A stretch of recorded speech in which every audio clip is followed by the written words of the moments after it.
मुहवा लगा देल हई का हो ई का लगोले हुआ तारा के बुझात नहीं खे का हई बड़ा अजीब महका। अरे करा के देख के तो जमाना पूरा जरता। अच्छा ये अथुआ ना हो जोन पी के मार दिना भर बौराइल रहेला। अरे के राजा पेलनो राजा यही के नाम है गांजा बुझलू। आय हाय रे गजबा आय हाय रे गजबा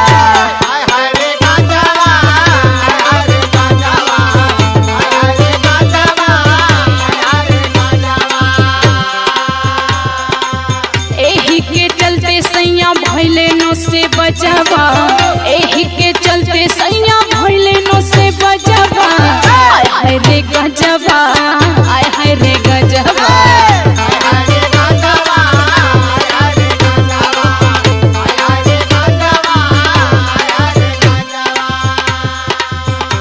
तू गाजा के बात करत रू का करी हो हमके तो पते ना रहा कि तू धरलहू बड़ा ए गाजा में जवन दम बानू हाँ तो समझ लाई तोहरो में नहीं खे।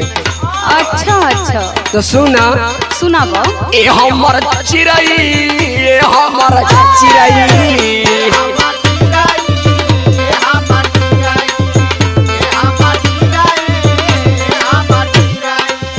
का हो ए हमर चिरई ए हमर चिरई ए हमर चिरई ए हमर चिरई कहवा तू पवलू या ना मोलबाई बिरई कहवा तू पवलू या ना मोलबाई बिरई ए हमर चिरई ए हमर चिरई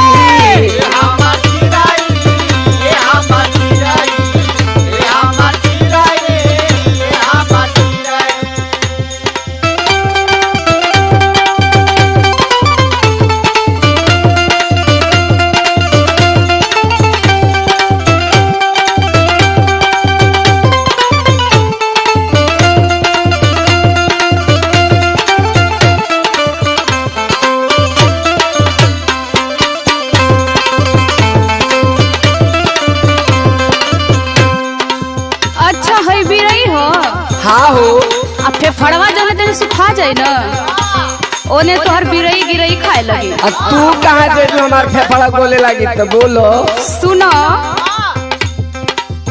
ना जाने कर में कौन बामा जा। अरे तू ना बुझबू हो तू ना बुझबू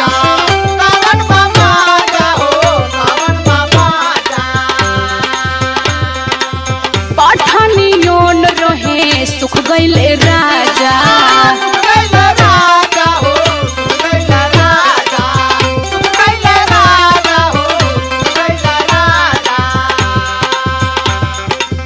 ना जाने कर में कौन बामा जा पठानी योन रहे सुख गईले राजा लइका परानी छोड़ले समझबा लइका परानी छोड़ले समझबा आय हाय रे गजबा आय हाय रे गजबा।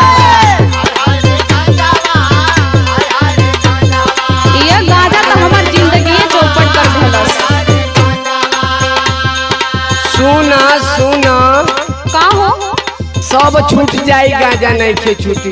हाँ तो वो बीमार होके सुतबा केहू ना ना पूछी। ना एमा दम बा। अच्छा गाजा ना छूटी बोले सब छूट जाई। सुनो सुनाबो नशा ना कहबाई बाबा के बूटी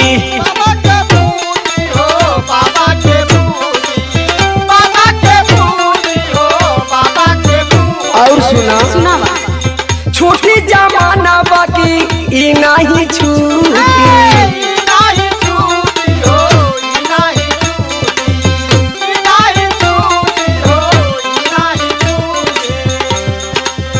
एकरा के पूछा जानी तू सागा मुरई एकरा के पूछा जानी तू सागा मुरई ए हमर चिरई ए हमर चिरई